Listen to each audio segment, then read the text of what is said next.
Good afternoon. I want to speak today to the unfolding situation in Afghanistan, the developments that have taken place in the last week, and the steps we're taking to address the rapidly evolving events. My national security team and I have been closely monitoring the situation on the ground in Afghanistan and moving quickly to execute the plans we had put in place to respond to every constituency, including and contingency, including the rapid collapse we're seeing now. I'll speak more in a moment about the specific steps we're taking, but I want to remind everyone how we got here and what America's interests are in Afghanistan. We went to Afghanistan almost 20 years ago with clear goals. Get those on 11th, 2001, and make sure al-Qaeda could not use Afghanistan as a base from which to attack us again. We did that. We severely degraded al-Qaeda in Afghanistan. We never gave up the hunt for Osama bin Laden, and we got him. That was a decade ago. Our mission in Afghanistan was never supposed to have been nation building. It was never supposed to be creating a unified, centralized democracy. Our only vital national interest in Afghanistan remains today what it has always been: preventing a terrorist attack on America's homeland. I've argued for many years that our mission should be narrowly focused on counterterrorism, not counterinsurgency or nation building. That's why I opposed the surge when it was proposed in 2009 when I was vice president. And that's why, as president, I'm adamant that we focus on the threats we face today in 2021, not yesterday's threats. Today, the terrorist threat has metastasized well beyond Afghanistan. Al-Shabaab in Somalia, al-Qaeda in the Arabian Peninsula, al-Nusra in Syria, ISIS attempting to create a caliphate in Syria and Iraq, and establishing affiliates in multiple countries in Africa and Asia.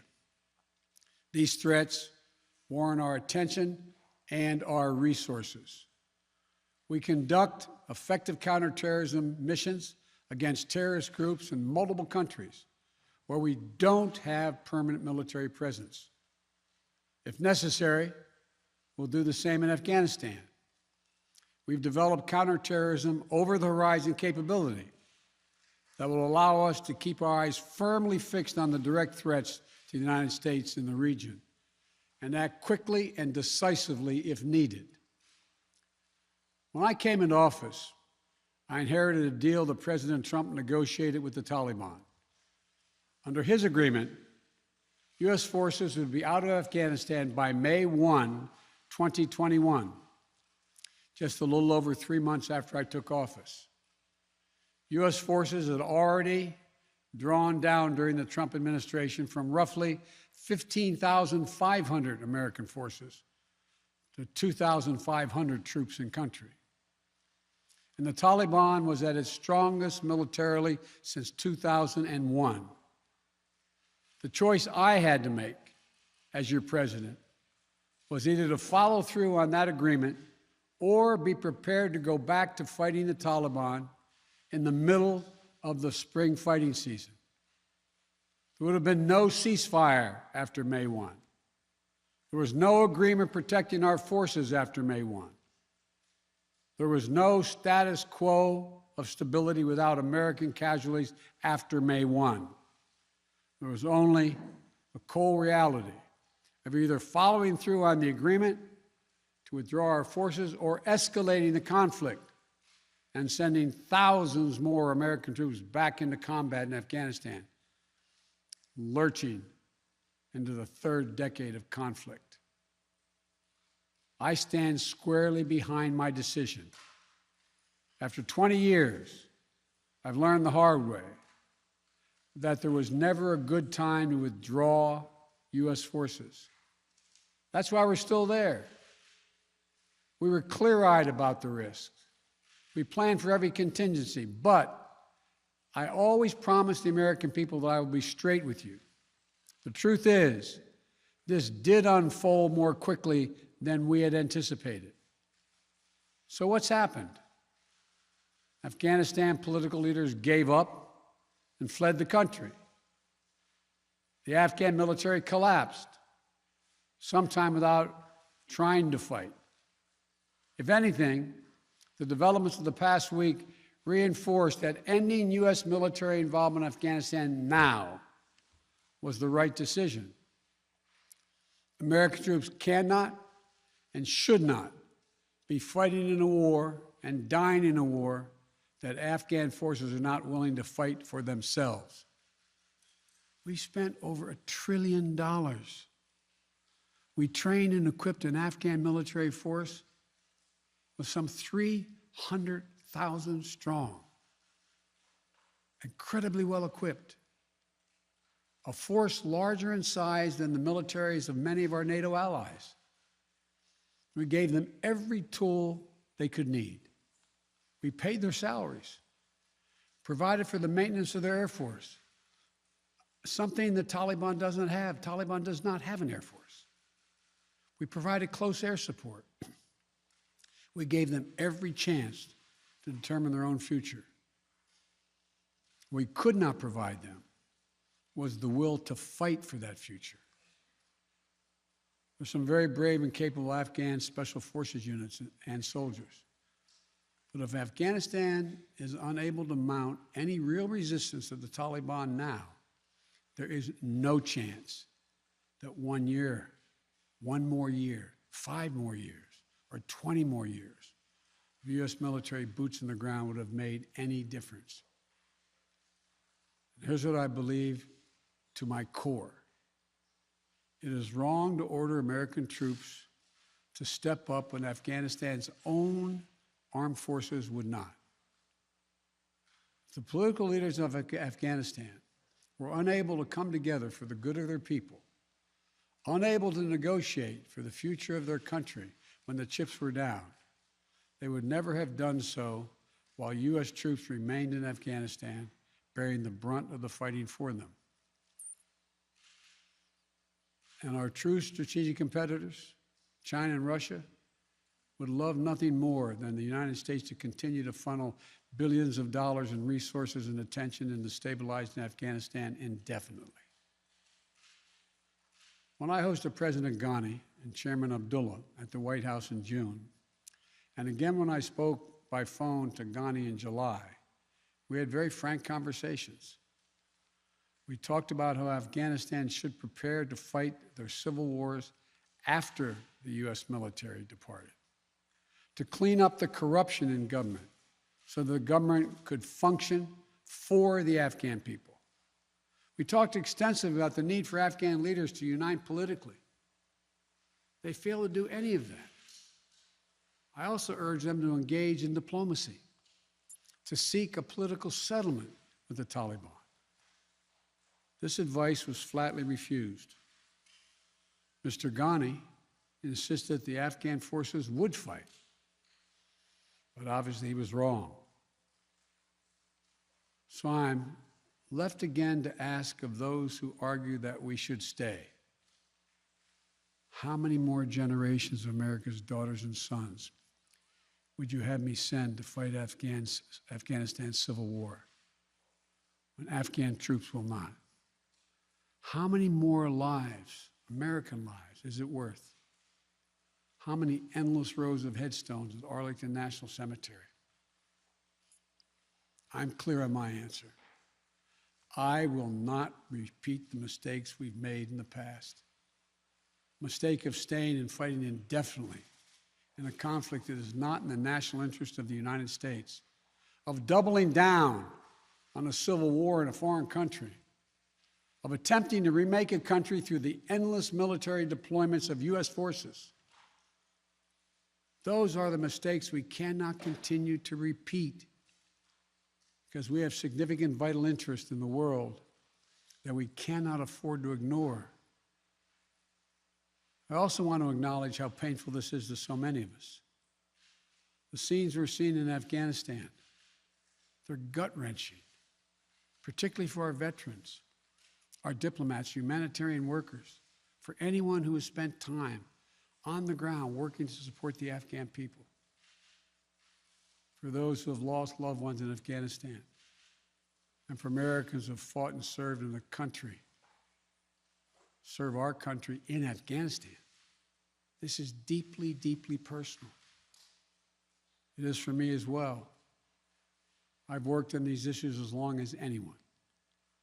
I've been throughout Afghanistan during this war, while the war was going on, from Kabul to Kandahar to the Kunar Valley. I've traveled there on 4 different occasions. I've met with the people. I've spoken to the leaders. I spent time with our troops. And I came to understand firsthand what was and was not possible in Afghanistan. So now we're focused on what is possible.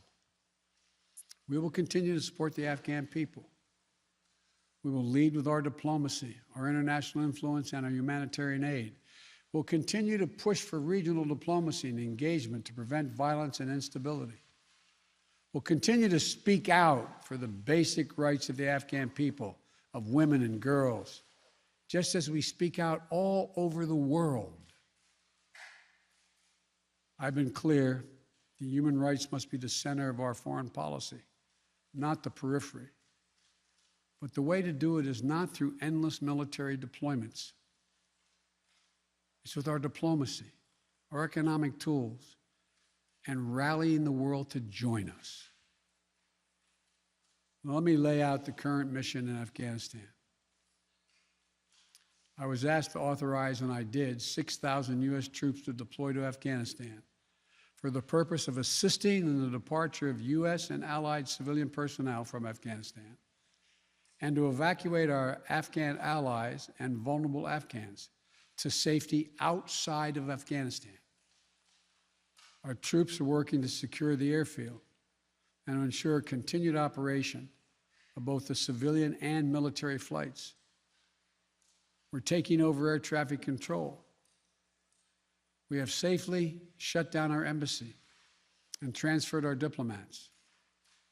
Our diplomatic presence is now consolidated at the airport as well. Over the coming days, we intend to transport out thousands of American citizens who have been living and working in Afghanistan. We'll also continue to support the safe departure of civilian personnel, the civilian personnel of our allies who are still serving in Afghanistan. Operation Allies Refugee, which I announced back in July, has already moved 2,000 Afghans who are eligible for special immigration visas and their families to the United States. In the coming days, the U.S. military will provide assistance to move more SIV-eligible Afghans and their families out of Afghanistan.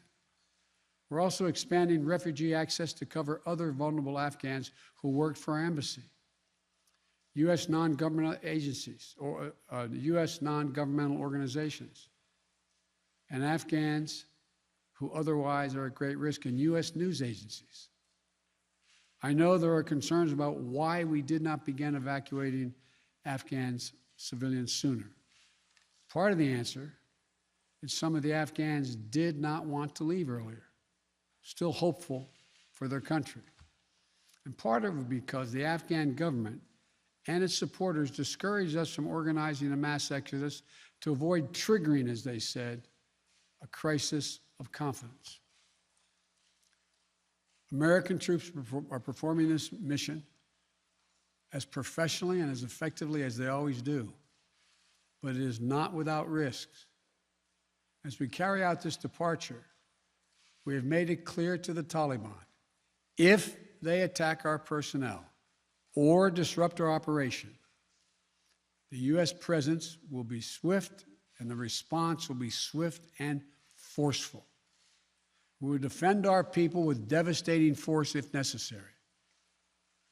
Our current military mission will be short in time, limited in scope, and focused in its objectives. Get our people and our allies as safely as quickly as possible. And once we have completed this mission, we will conclude our military withdrawal. We will end America's longest war after 20 long years of bloodshed. The events we're seeing now are sadly proof that no amount of military force would ever deliver a stable, united, secure Afghanistan, as known in history as the graveyard of empires. What's happening now could just as easily happen 5 years ago or 15 years in the future. You have to be honest. Our mission in Afghanistan has taken many missteps, made many missteps over the past 2 decades. I'm now the 4th American president to preside over war in Afghanistan. 2 Democrats and 2 Republicans. I will not pass this responsibility on to a 5th president.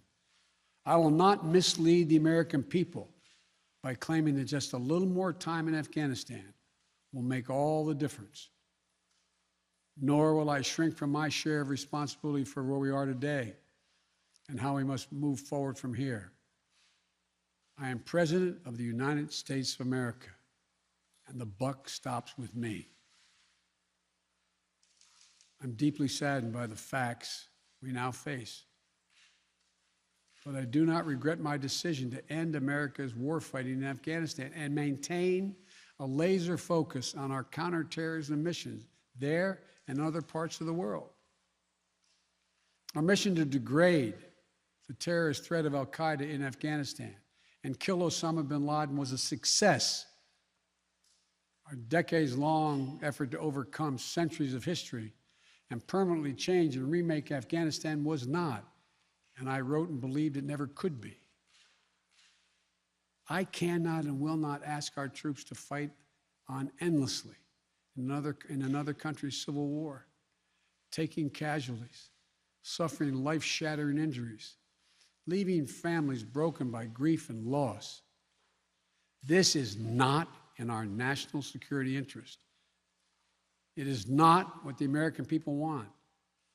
It is not what our troops, who have sacrificed so much over the past 2 decades, deserve. I made a commitment to the American people when I ran for president that I would bring America's military involvement in Afghanistan to an end. While it's been hard and messy, and yes, far from perfect, I've honored that commitment. More importantly, I made a commitment to the brave men and women who serve this nation that I wasn't going to ask them to continue to risk their lives in a military action that should have ended long ago. Our leaders did that in Vietnam when I got here as a young man. I will not do it in Afghanistan. I know my decision will be criticized, but I would rather take all that criticism than pass this decision on to another president of the United States, yet another one, a 5th one, because it's the right one, it's the right decision for our people, the right one for our brave service members who risk their lives serving our nation, and it's the right one for America. Thank you. May God protect our troops, our diplomats, and all brave Americans serving in harm's way.